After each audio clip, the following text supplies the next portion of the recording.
Moi je suis anglais. Je suis anglais depuis toujours en fait. Mais j'ai toujours beaucoup aimé le français et les langues étrangères. Ou peut-être plutôt j'ai aimé tout simplement parler avec et rencontrer les gens. De bavarder, de faire des conneries dans n'importe quel pays, dans n'importe quelle langue. Peu importe, voilà ma situation.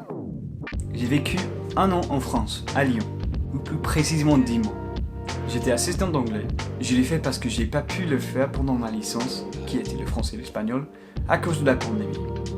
C'était génial. J'ai eu des colloques incroyables, j'ai pu manger des plats délicieux, j'ai appris autant de français que j'ai commencé à rêver en français, à faire des blagues en français, ok, des blagues nulles j'avoue, mais ça compte, et à dire des mots en français même quand je passais du temps avec des anglais. C'était cool, c'était dur, c'était amusant, c'était frustrant, mais je l'ai kiffé. Mais maintenant, j'y habite plus. J'habite en Angleterre. Je parle presque plus de français, et c'est dommage. Je veux pas le perdre. Alors je me suis dit qu'il faut faire quelque chose pour préserver et pour même améliorer mon niveau de français. Déjà, je fais pas mal de choses pour y arriver. Je lis beaucoup, par exemple. J'ai lu ça, j'ai lu ça, j'ai lu ça, j'ai pas encore lu ça, je suis en train de lire ça, je vais lire ça, je veux lire ça, je suis en train de lire ça, et je veux pas lire ça. Franchement, c'est un peu trop, et j'ai adoré l'original alors. Tant pis. En plus, j'ai regardé pas mal de films. Alors, j'ai regardé ça, j'ai regardé ça, j'ai regardé ça, j'ai pas encore regardé ça, je viens de regarder ça, incroyable. Et j'ai même regardé ça. Et il me reste toujours beaucoup de films à regarder. Alors tristement, c'est très difficile pour moi de retourner à vivre en France grâce au Brexit. Alors il me faut un visa et il faut que je sois spécialisé en quelques compétences afin d'être parrainé par une entreprise. Et entre nous, ce n'est pas le cas. Je ne sais pas ce que je fais dans la vie. Mais j'aime bien créer.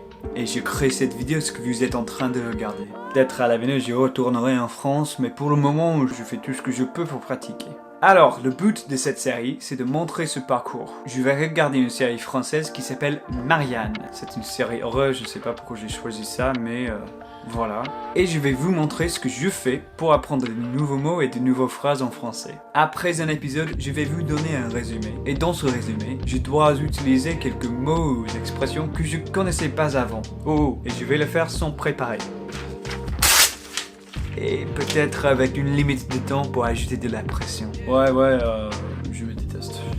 Si vous êtes français, je veux que vous vous amusiez en me regardant. Je vais pas cacher mes erreurs, mes malprononciations. Et si vous y êtes incliné, je vous demande de m'aider. Ou de me proposer des phrases ou des expressions d'assez à apprendre. Et des suggestions pour les séries à regarder et les livres à lire aussi. Si vous n'êtes pas français et peut-être vous l'apprenez, ou peut-être vous aimez les langues, ou tout simplement vous me connaissez, j'espère que mes efforts vous inspireront ou vous ferez, ou les deux. En tout cas, j'ai hâte de commencer cette idée et voir comment ça se déroulera. Alors merci de m'avoir écouté et je vous verrai dans la prochaine vidéo.